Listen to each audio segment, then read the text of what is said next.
गैरत के नाम पर कत्ल। गुज़श्ता रोज कागान के रिहायशी तारक शाह ने अपनी बीवी मसमात नून के साथ साद अली को देखकर तैश में आ गया, अंधाधुंध फायरिंग कर दी, जिससे बीवी समेत साद अली शदीद जख्मी हुए।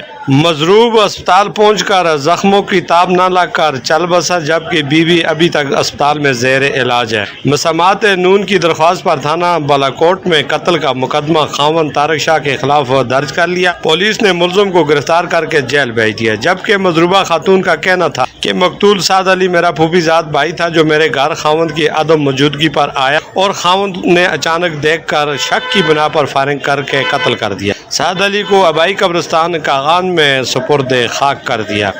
कैमरा टीम के साथ मीर अफजल गुलजार, DMM न्यूज़, मानसरा।